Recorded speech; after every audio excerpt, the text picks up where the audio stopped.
안녕하세요. 이지원 원장입니다. 자, 이번 시간에는 4장의 유전체와 특수현상에 대해서 보도록 하겠습니다. 자, 먼저 유전체라는 말이 있습니다. 자, 유전체라고 하는 건 말 그대로 전하가 있는 어떤 물체를 우리가 유전체다라고 얘기를 하는데, 자, 유전체를 다른 말로 우리는 이제 절연체, 도체의 반대가 되는 내용이 되겠죠. 유전체는 이제 절연체라고 얘기할 수 있습니다. 자, 그럼 유전체에는 전하가 있는 물체로서 유전율이라는 게 나오죠. 유전율.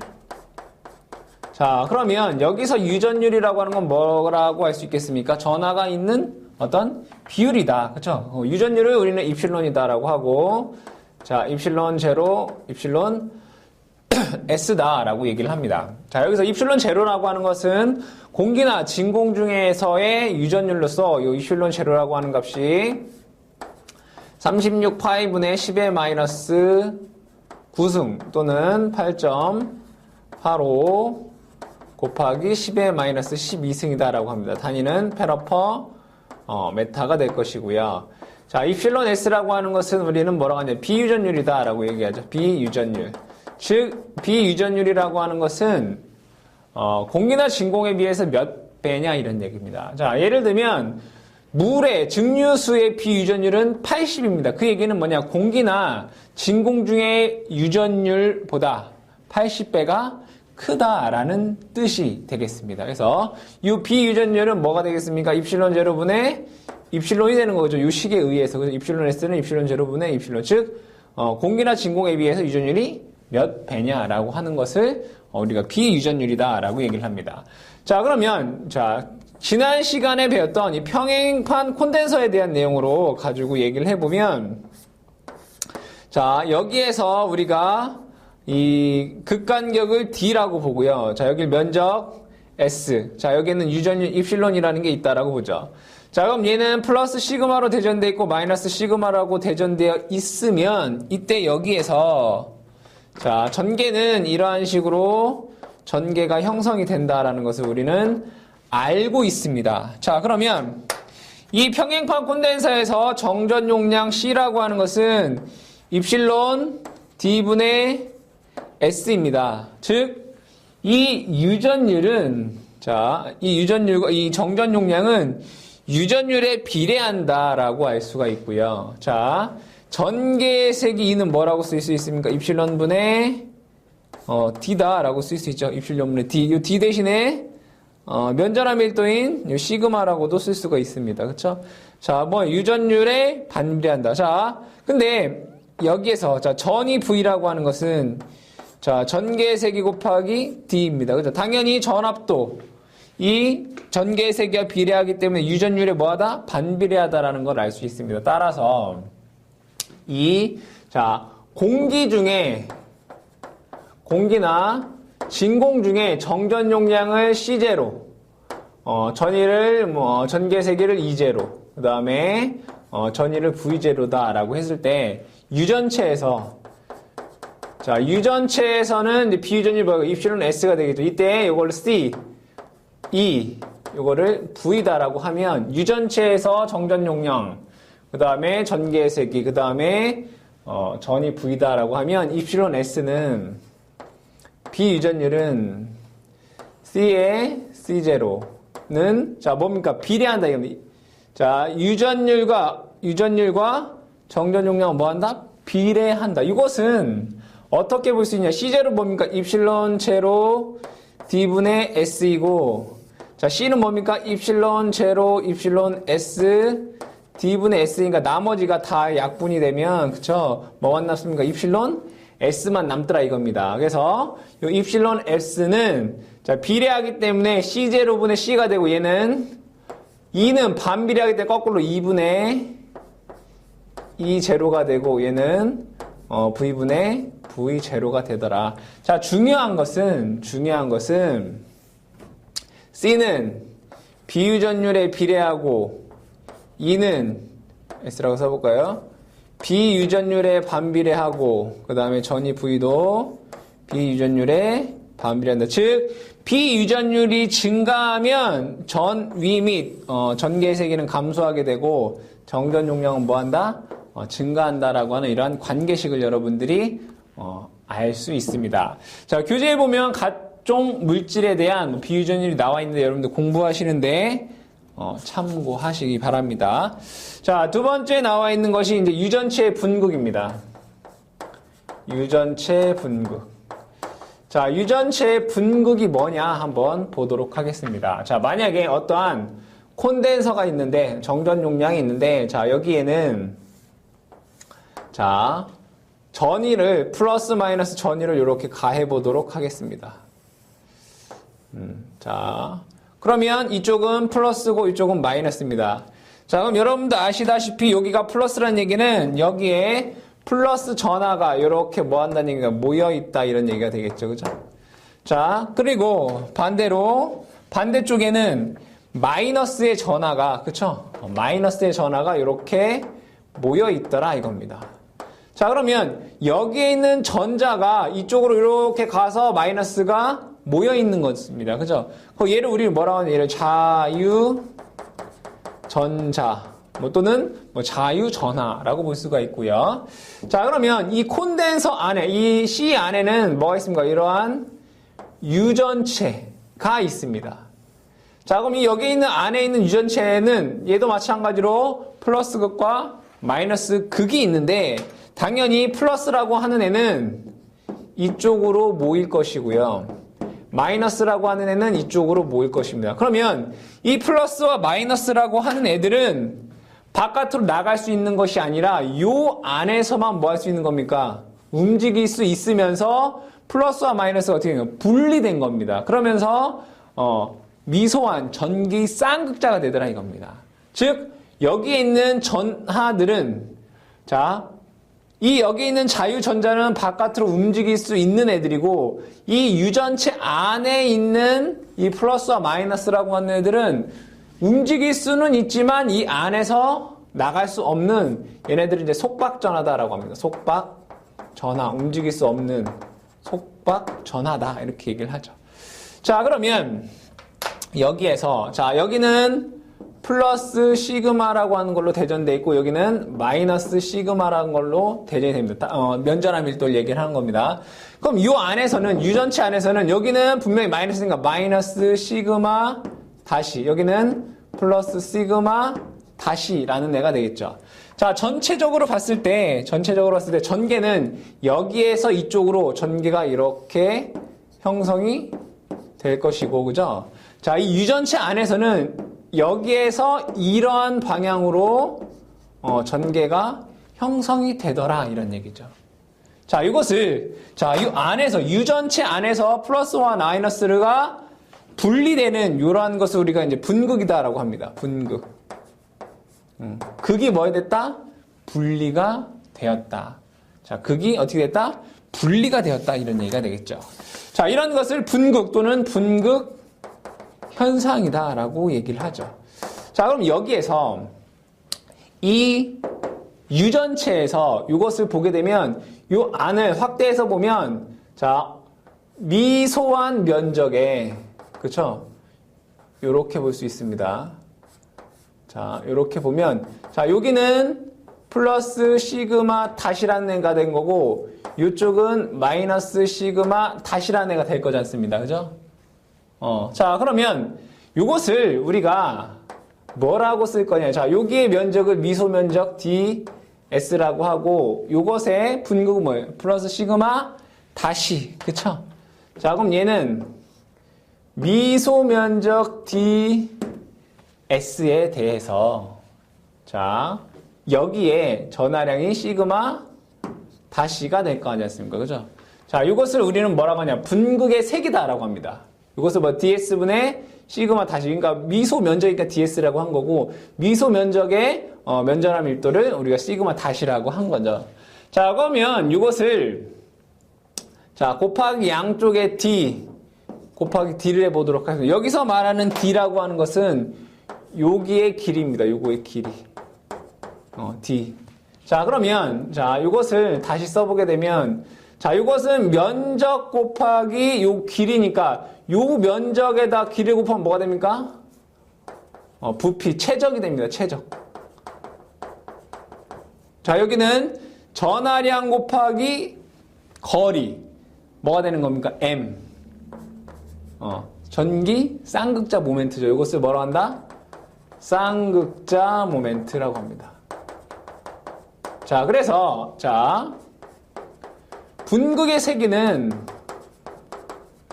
분극의 세기 P라고 하는 것은 뭐라고 쓸 수 있느냐? 단위 최적당.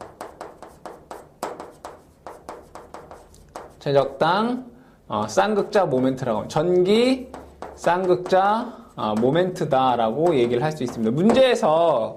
문제에서 이 부분을 많이 냅니다. 단위 최적당을 단위 면적당 전기 쌍극자 모멘트다라고 이런 식으로 문제가 많이 출제가 됩니다. 잘못된 거 찾을 때. 자, 중요한 것보다 분극의 세기 P는 뭐다? 단위 최적당 쌍극자 모멘트다라고 얘기를 할 수 있습니다. 그러면 이 분극의 세기에 대한 어떤 식을 한번 구해보도록 하겠습니다. 자, 요 그림에서 분명히 제가 이만큼 여기에 볼게요. 자, 여기에는 뭐가 있냐면, 자, 자유전자가 요렇게 와 있고요. 그죠? 그 다음에 여기에는 움직일 수 없는 속박전하라는 게 있습니다. 그죠? 자, 그러면 여기에 총 전하량은, 자, 적어보도록 하겠습니다. 총 전하량 QT는, 자, 어떠한 전하로 구성되어 있습니까? 자유전자에 의한 전하량 Q와, 그죠? 그 다음에 속박전하에 의한 QB다라고 하는 전하가 존재합니다. 자, 그러면 다시, 자, 여기에는, 자, 여기 전체에는 자유전자에 의한 전하량 Q와 여기에는 속박전하, 유전체에서 있는 속박전하 QB가 전체 전하량이 되더라 이겁니다. 자, 그러면 요것을, 식으로 적어보면 인테그럴 S에 입실론 제로 2의 DS라고 쓸 수 있습니다. 전체 전하량은 입실론 제로 2라고 쓸 수 있고요. 자, 이것은 인테그럴 D의 DS라고 쓸 수 있고요. 플러스, 자, 속박전하는 이 전개가 어떻게 되어 있습니까? 반대로 되어 있습니다. 우리가 전하량 Q라고 하는 것은, 자, 먼저 이거부터 아셔야 돼요. 전하량 Q라고 하는 것은 인테그럴 D의 DS라고 쓸 수 있습니다. 그죠? 자, 인테그럴 D의 DS라고 쓸 수 있다는 거. 자, 인테그럴. 자, 요거는 속박전하는, 자, 분극의 세기 단위가 뭡니까? 쿨롱 퍼 제곱미터인 겁니다. 마찬가지로 P의 DS라고 쓸 수 있는데 이 P, 분극의 세기는 뭐예요? 전개가 반대로 돼 있죠. 그럼 여기가 뭐가 됩니까? 마이너스가 된다라는 것을 알 수 있습니다. 그쵸? 자, 그러면, 자, 인테그럴, 입실론 2의 DS는 D의 DS 플러스 마이너스 P라고 쓸 수 있습니다. 자, 그럼 여기서 이것을 반대쪽으로 이렇게 넘기면 인테그럴 입실론 제로 2의 플러스 P의 DS는 인테그럴 D의 DS다라고 쓸 수 있습니다. 그러면 여기서 우리가 요 값과 요 값이 어떻다? 같다라는 것을 알 수 있습니다. 적어보면, 자, 입실론 제로 2 플러스 P는 뭐다? D다라고 쓸 수 있다는 얘기죠. 자, 그럼 여기에서, 자, 분극의 세기 P는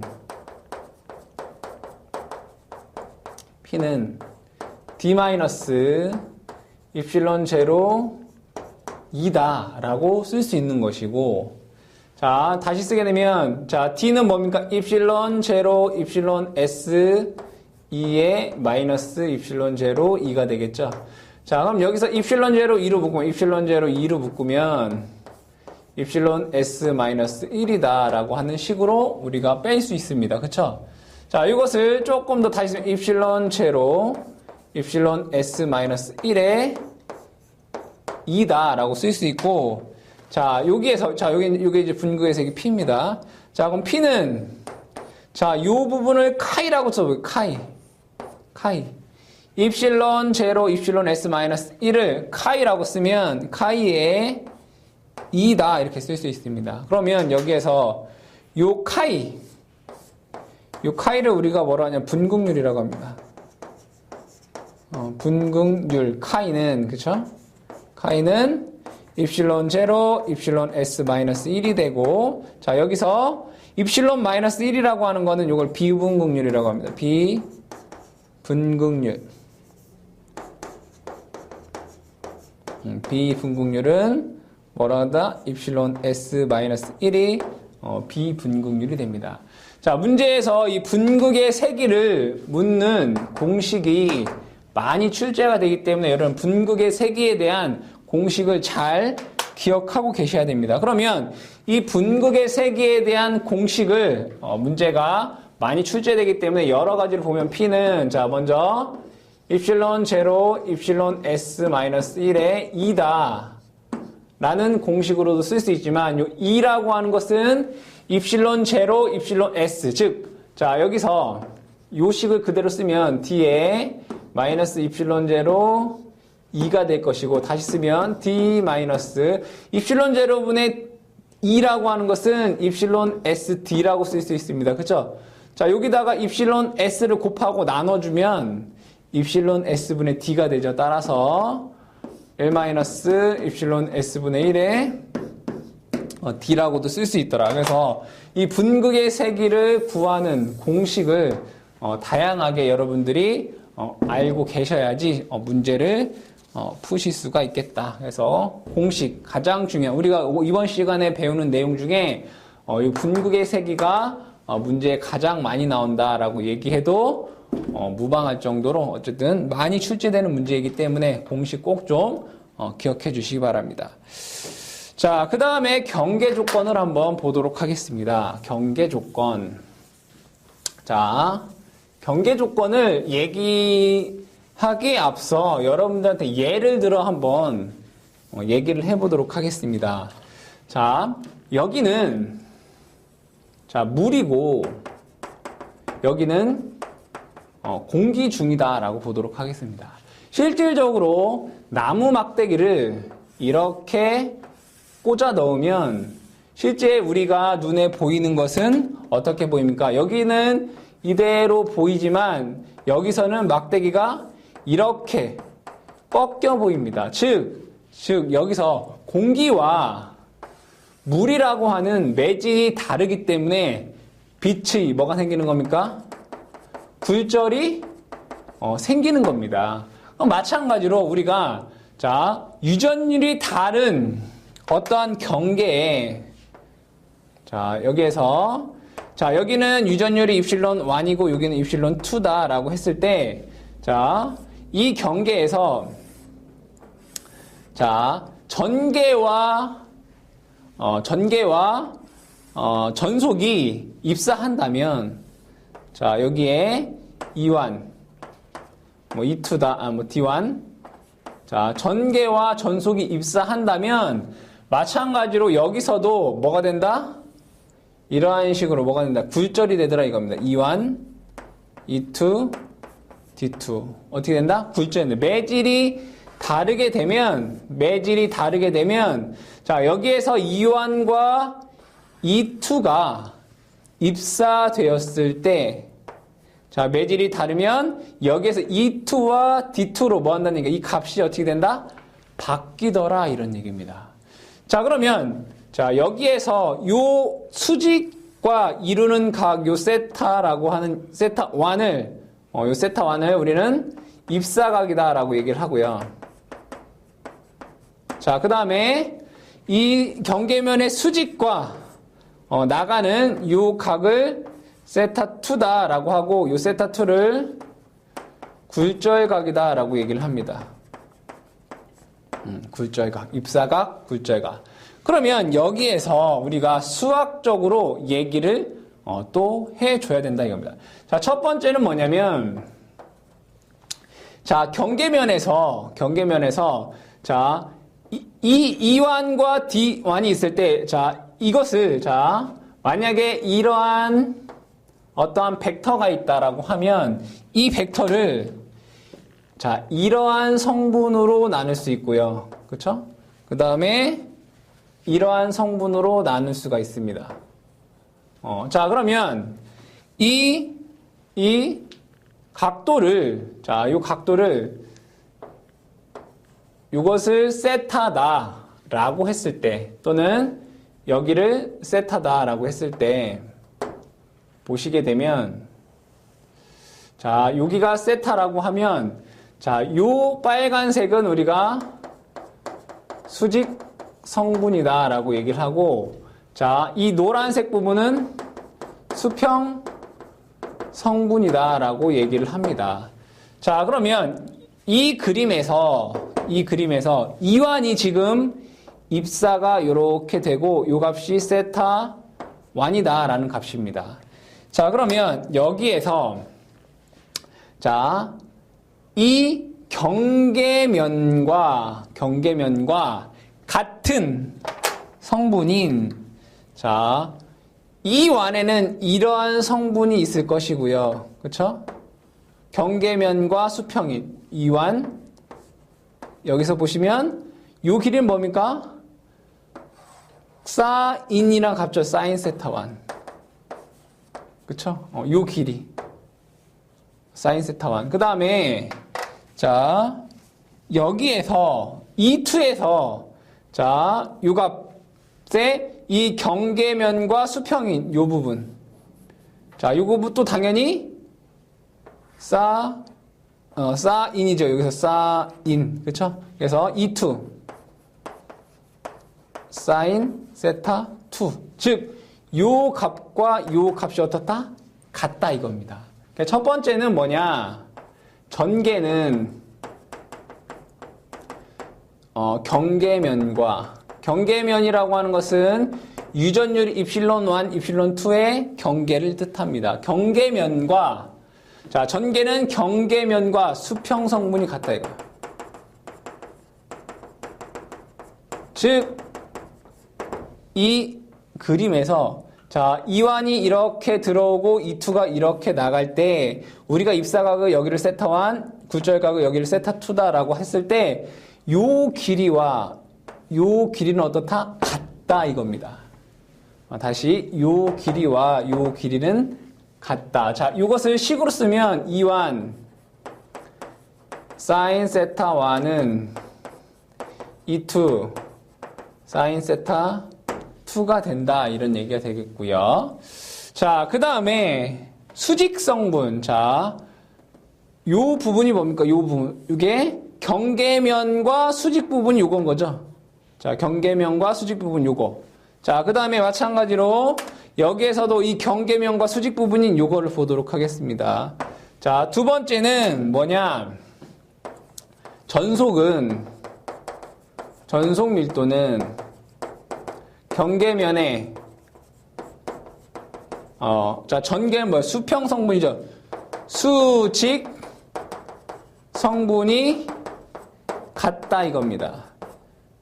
즉 여기에서 자 D1을 이러한 성분과 이러한 성분으로 나눌 때 이 길이와 그죠? 자 D2의 요 길이가 같다 이겁니다. 자 그러면 요 길이는 뭡니까? 코사인입니다. 따라서 이것을 식으로 쓰면 D1 코사인 세타 1은 D2 코사인 세타 2가 된다 이겁니다. 자, 요 식이 아주 중요한 겁니다. 자, 전개는 경계면의 수평 성분, 이걸 우리가 접선 성분이다라고 얘기를 합니다. 접선 성분이 같다. 자, 전속 밀도는 경계면에 이것을 우리가 법선 성분이 같다라고 얘기를 합니다. 자, 이것을 자, 1번, 2번에 대해서 따로 그림을 그려보면 여러분들 이해를 하셔야 되기 때문에 자, 이것을 입실론 1, 이걸 입실론 2라고 하고 자, 이게 점선은 경계의 수직인 거죠. 자, 여기를 제가 편의상 이것을 E1이다라고 하면 그죠? 자, 이것을 E2다라고 하면 자, 이때 여기를 세타 1, 여기를 세타 2다라고 했을 때 자, 요 길이와 요 길이 뭐가 됩니까? E1 사인 세타 1이라고 하는 값과 요 길이와 요 길이는 E2 사인 세타 2. 요 길이가 어떻다는 얘기입니까? 같다 이겁니다. 즉 전개에 자 얘와 얘에서 요 경계면에서 뭐예요? 전개는 같다라는 걸 의미하고 자 두 번째로 이 전속 밀도에 대한 그림을 그려보면 자 여기에서 자 여기가 입실론 1 여기가 입실론 2다라고 하면 전속이 여기가 D1 그 다음에 이게 D2다라고 했을 때 자 요거를 세타 1 요거를 세타 2라고 하면 이 경계면의 수직인 성분 요것 자 요것은 D1 코사인 세타 1이고 자 여기는 요런 성분 D2 코사인 세타 2인데 얘와 얘는 어떻다?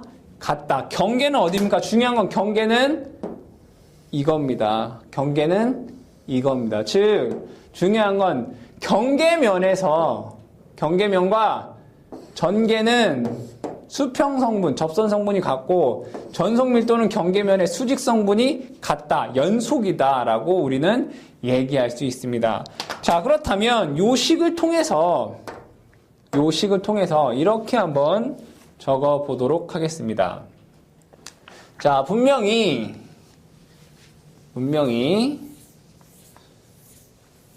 자, E1 사인 세타 1과 E2 사인 세타 2는 같다라고 얘기를 했고요.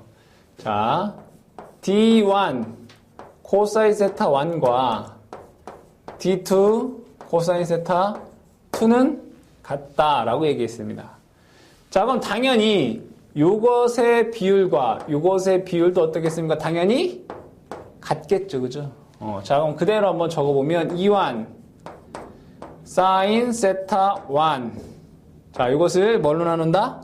D1 코사인 세타 1 그죠? 자, 다시 자, E1 사인 세타 1 여기는 D1 코사인 세타 1이랑 D2 코사인 세타 2분의 E2 사인 세타 2가 어떻게 같게 되겠죠. 자, 그럼 여기에서 D는 이런 식이 있었습니다. D는 전속 밀도는 입실론 2다라는 식이 우리가 있었죠. 전속 밀도는 입실론 2. 자, 그럼 D1은 뭐가 되겠습니까? D1은 입실론 1 E1이 되고요. 그죠? 자, D2는 입실론 2 E2가 됩니다. 그쵸? 자, 그럼 여기에서 자, E1 사라지게 되고 자, 코사인분의 사인은 뭡니까? 탄젠트죠, 탄젠트. 자, 그럼 요 식은 이렇게 됩니다.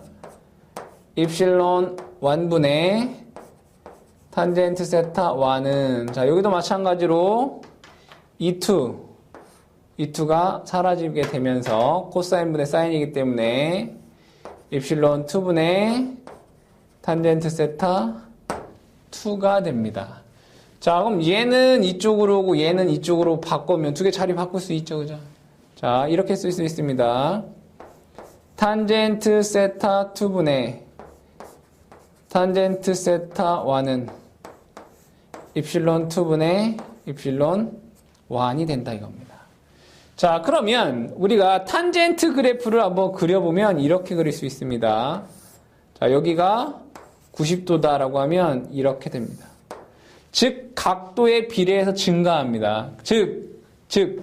자, 세타와 유전율은 뭐하다? 서로 비례한다 이겁니다. 자, 세타와 유전율은 비례한다. 이 의미가 뭐냐? 자, 이 의미가 뭐냐? 자, 다시 경계면을 그려보면 자, 여기에 유전율은 입실론 1이고 여긴 입실론 2다라고 보도록 하겠습니다. 자, 전개 전속이 이렇게 들어온다라고 E1 D1이다라고 보겠습니다. 자, 여기를 세타 1이라고 보고, 자, 얘가 E2, D2라고 보면 여기는 굴절각 세타 2입니다. 자, 그럼 여기에서 이 식이 의미하는 바는 뭐냐? 자, 만약에 입실론 2가 입실론 1보다 크다면, 즉 이 값이 얘보다 크다면 뭔 얘기냐? 세타 2가 세타 1보다 크다 이런 얘기입니다. 다시 입실론 2가 입실론 1보다 크다면 세타 2가 세타 1보다 커지게 되더라 이겁니다. 즉 유전율이 큰 쪽에 각이 어떻다? 크다. 그러니까 입실론 1이 크면 세타 2보다 큰 거고, 입실론 2가 크면 세타 2가 세타 1보다 크다라는 내용이 요 식에 포함되어 있는 겁니다. 그래서 이 내용을 여러분들이 잘 기억을 해 두시기 바랍니다. 자, 그 다음에 한 가지 더. 자, 전개는 분명히 경계면의 수평 성분이 같다라고, 전속은 경계의 수직 성분이 같다라고 얘기를 했습니다. 자, 그러면 두 가지를 한번 보도록 하겠습니다. 자, 여기는 자, 플러스 시그마 마이너스 시그마. 자, 당연히 전속 및 전개는 어떻게 내려옵니까? 요렇게 내려옵니다. 그쵸? 전개도 그렇고 전속도 그렇고. 자, 이때 제가 경계를 이렇게 나눠보도록 하겠습니다. 자, 여기는 입실론 1, 여기는 입실론 2인. 자, 여기는 이 부분의 유전율은 입실론 1이고 이 부분의 유전율은 입실론 2다 이런 얘기입니다. 자, 그때 중요한 건 뭐냐면, 자, 전개와 전속이 이 경계면과 어떻게 만납니까? 수직으로 만납니다. 즉 여기에 있는 매질과, 그쵸, 여기에 있는 매질은 다릅니다. 그죠? 자, 이때 분명히 전속은 경계와 수직 성분이 어떻다? 같다라고 얘기했습니다. 그쵸? 자, 그 얘기는 뭐냐? 자, 여기에서의 전속 D1과 여기에서의 전속을 D2다라고 하면 D1 equal D2 equal D로 같다 이겁니다. 왜? 경계와 얘의 경계는 여기입니다. 그럼 여기에 지금 이 경계와 얘는 뭐 수직으로 만나는 거죠. 수직으로 해서 여기에 있는 전속 D1과 여기에 있는 전속 D1은 어떻다? 무조건 같다라는 걸 여러분들이 기억을 하시고, 당연히 E1과 E2는 같지 않습니다. 자, 두 번째 경계를 한번 보도록 하겠습니다. 자, 똑같은 그림을 한번 그려놓고, 자, 여기는 플러스 시그마, 여기는 마이너스 시그마다라고 한번 보도록 하겠습니다. 자, 그러면 여기에서 마찬가지로 전개 및 전속이 이렇게 내려옵니다. 그쵸? E와 D가. 자, 그리고 나서 제가 여기를 이렇게 나눠보도록 하겠습니다. 경계를. 자, 여기는 입실론 1이라고 하고 여기는 입실론 2다라고 보도록 하겠습니다. 자, 그럼 당연히 이쪽에서 여기에 전개색이 이완도 있을 거고, 그쵸? 여기에서의 전개색이 이완도, E2도 있을 것입니다. 그죠? 당연히 여기에서의 전속 D1도 있을 거고, 여기에서도 D2가 있을 것입니다. 자, 그러면 지금 경계가 어떻게 됩니까? 이렇게 됩니다. 그죠? 이때 전개 및 전속이 이 경계와 수평입니다. 수평. 자, 그 얘기는 뭐냐? 자, 전개는 경계면의 수평 성분이 같다라고 했기 때문에, 자, 얘와 얘는 수평이죠. 그죠? 따라서 중요한 자 E1과 E2는 어떻다? 같다 이겁니다. 경계면과 접선 성분이 같으니까 뭘로? 2로. 그렇죠? 여기에서의 전개의 색이나 여기에서의 전개의 색은 어떻다? 같다 이겁니다. 하지만 당연히 D1과 D2는 서로 어떻다? 다르다 이거죠. 즉 경계에 대해서 여러분들이 요 내용도 잘 어떻게 한다? 기억을 해 두셔야 된다 이겁니다. 자, 우리가 이번 시간에 배운 거는 유전체, 그 다음에 분극의 색이, 그 다음에 경계 조건에 대해서 얘기를 했습니다. 자, 요 장에서 가장 많이 나오는 게 사실은 분극의 세기와 이 경계 조건입니다. 그래서 이 경계 조건에 대한 내용과 분극의 세기에 대한 공식을 여러분들이 잘 정리하시면 좋은 앞으로 이제 자격을 공부하시는데 좀 도움이 되실 겁니다. 그래서 이번 시간은 여기서 마치도록 하고 다음 시간에 뭐 정전 용량이라든가 뭐 특수 현상인 뭐 영상법에 대해서 공부하도록 하겠습니다.